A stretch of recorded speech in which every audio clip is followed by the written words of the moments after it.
UCC Financing Statements, a comprehensive guide to perfection. Educational Report, UCC Financing Statements and Secured Transactions. Introduction to Secured Transactions. In this tutorial, you will be introduced to the concept of secured transactions under the Uniform Commercial Code, UCC, specifically Article 9, which governs personal property and its use as collateral. Secured transactions are a fundamental aspect of modern finance and involve securing loans with personal property. This tutorial will also address recent revisions to UCC Article 9 that impact the handling of these transactions.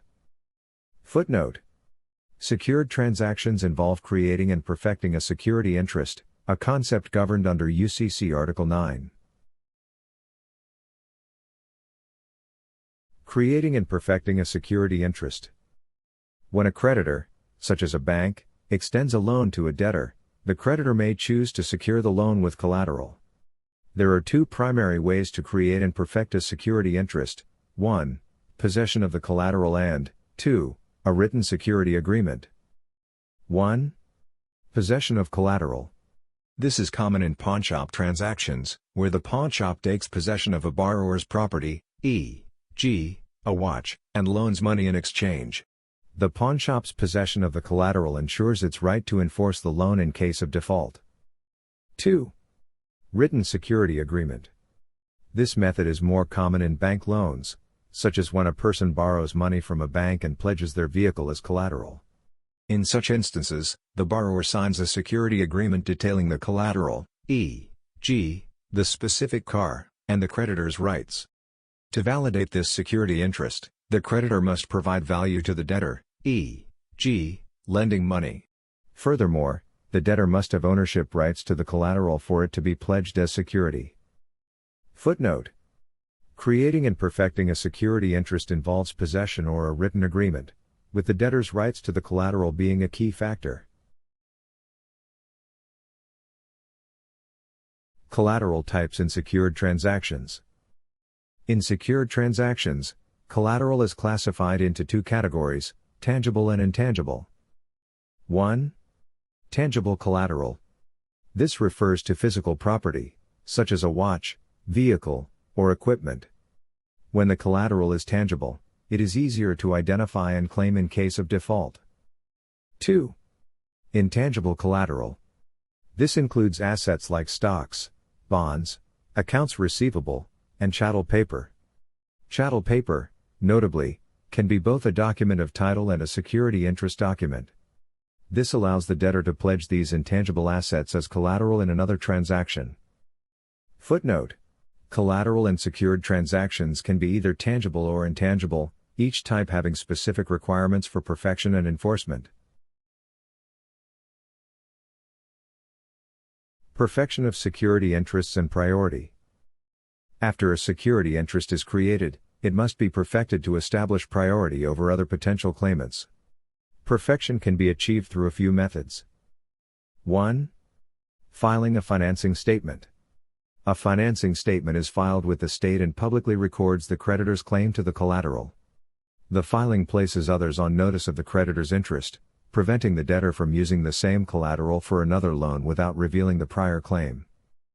2. Possession and purchase money security interests, PMSI.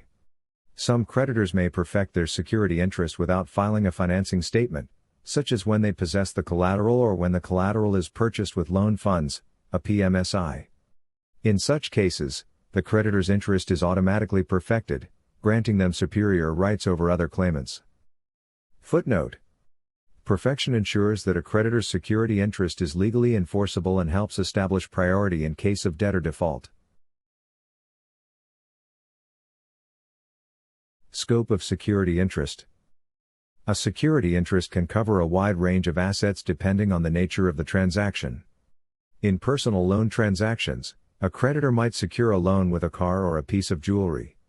However, in commercial settings, the scope of the security interest can be broader, often covering business assets such as inventory, receivables, or even future acquisitions. For instance, a retailer like Walmart could secure a loan with its inventory.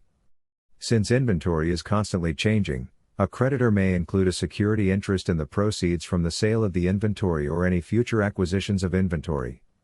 This ensures that the creditor's interest remains intact, even as the collateral changes. Footnote: the scope of a security interest can be flexible and may include not only existing assets but also proceeds and future acquisitions. Priorities in secured transactions.